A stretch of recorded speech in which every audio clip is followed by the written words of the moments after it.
Before I get started, I really want you guys to know something. My grandmother, when I was growing up, was my speech teacher. And one of the things that I remember that I'll never forget that she actually taught me about public speaking was that I should stand up to be seen. She said that, Mike, every time you do that, you should speak out to be heard. And most importantly, she said, always remember to sit down to be appreciated. And my promise to you today is that I will be brief. But in this brief moment that I will share with you, a promise that I'm making to you right now is that the outcome that I have set for the next few moments that we will be spending here is to inspire, motivate, and empower you to truly understand that in this present moment, what is available to you is everything that you want. You really got to connect here because this is where it's really important. Reactive listening is our own personal lens or our own personal filter that we all view the world through. We all have a personal lens. We all have a filter that everything that is happening in this present moment is being referred to. So as a result of everything that we've learned, every experience that we've had in our lives, that lens or that filter was developed. So whatever assessment that I'm making on what's going on right now is the result of that filter. Is everybody tracking, yes or no? I know that that's really deep stuff for mid-afternoon for lunch, but this is going to be good if y'all can stick with me here. Our reactive listening creates the human universal paradigm of shoulds and should nots. It's already been determined what's good and what's bad, what's right and what's wrong in the context of the human universal paradigm. So what we do as a result of our reactive listening is we go through our lives and every relationship that we're in shooting all over each other. Oh, somebody was going to get that. Because what we are focused on in the context of the human universal paradigm is looking good. And in the context of a bad or good conversation to get to what you want, there is a chance that you may have to look really bad in order to get there. But really bad may produce the outcome that you want, even though you are focused on a very specific outcome. So I want to give you an example how reactive listening can somehow be dysfunctional for us. People begin talking to you. In that moment, you are in responsive listening. As soon as you receive a stimulus in that conversation, you then formulate an answer. And then you just hear background noise from that point on, blah, blah, blah, blah, blah. And as soon as they shut up, you give them the answer that you formulated at the stimulus. Is everybody tracking, yes or no? So here's an example of that. But you got to be willing to play along for it to work for you. So everybody at your table, what I want you to do is figure out what CAL spells for. So converse with the people at your table. CAL spells, and as soon as y'all have it, we're going to do it out loud. So, but y'all got to agree. Everybody at your table, CAL spells. Okay, it sounds like we're there. So everybody out loud now, CAL spells. So come on, y'all can do better than that. CAL spells.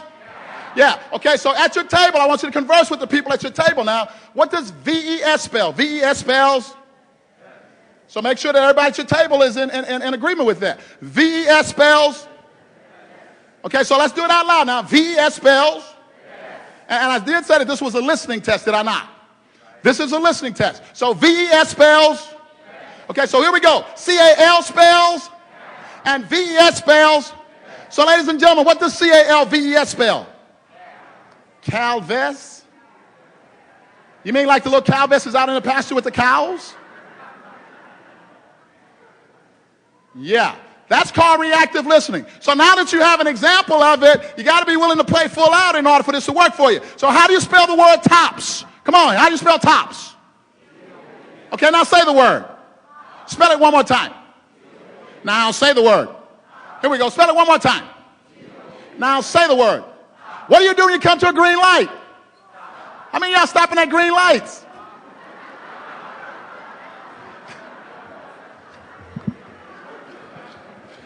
Now that's called reactive listening. And ladies and gentlemen, that's what we do in every relationship that we're in. People begin communicating with us, telling us exactly what they want and need from us, and what we're delivering is cow vessels out in the pasture with the cows, and we're stopping at green lights. Not truly delivering what they're asking us for, and then we do what we call right fight to defend what we believe the truth is. And we do that really, really well. Not that anybody in here does that. When we are communicating from our personal map and the ambiguity of things like the word expensive or love and those kinds of things, we believe that everybody else has the exact same reference to those things as we do. And then when they don't, we then blame them, or we say they have no common sense. Because their map doesn't look like our map. Is everybody following me, yes or no? So all I'm saying to you is that your map's not the whole territory, it's just your map.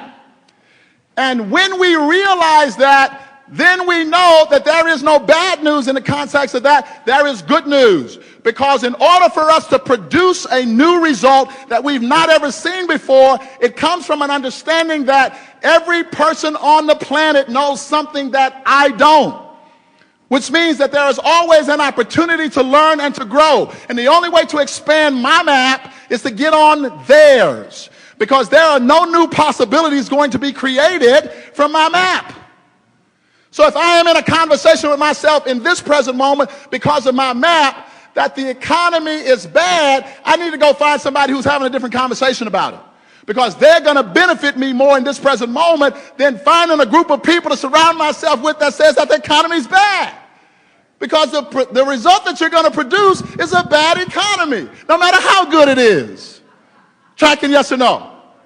I just want y'all to understand this. Really, I do. So in order for us to create some new possibilities, we got to understand that there are different maps, that people have different focuses in the context of where they're coming from.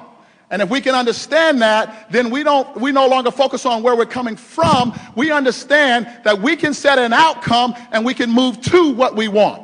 Because, ladies and gentlemen, as I close this out, I want you to know something. There's a difference between running from pain and running to gain. And every time we come from our past, we are running from pain.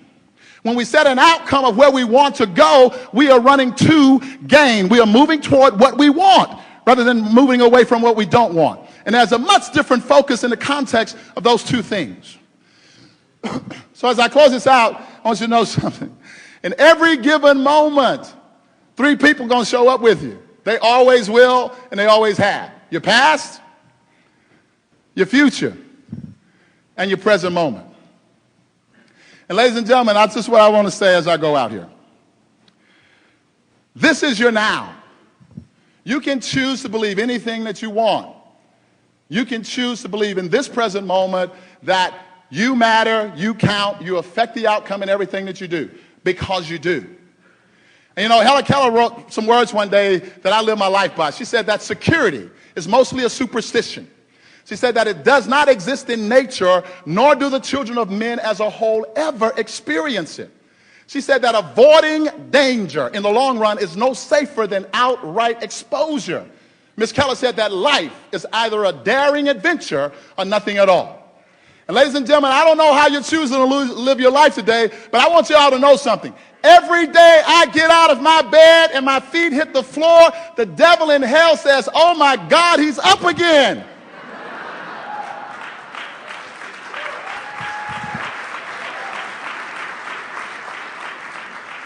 And the one thing I want y'all to know before I leave is that every man on the planet is going to die one day. But very few of us will ever choose to truly live our lives on purpose. And I don't know when you're gone what they're going to say about you. But I can guarantee you, for those of you that know me and what I'm about, you know that this is the truth. They're going to say that Mike Jones was a courageous man. They're going to say he lived outside of his comfort zone, that he created new possibilities in everything that he did, that he cared about children, that he set a path for them by leaving footprints in the sand and not butt prints on the sidelines. They're going to say that Mike Jones gave his all in everything that he did and that he was a courageous individual. My 4 boys are going to say, that's my dad. He's my hero. And ladies and gentlemen, when they put my body in that casket, my friends are not going to be walking around there saying, my, he looks rested. Absolutely not. They're going to say he looks tired. He looks worn out. And ladies and gentlemen, when they shut that casket and put my crusty butt in the ground, my tombstone is going to read, all used up. Because the choice that I make every day is to give it everything that I have, focusing on what I want, going forward and playing full out every day of my life. And ladies and gentlemen, that is what is available to you as well. Thank you.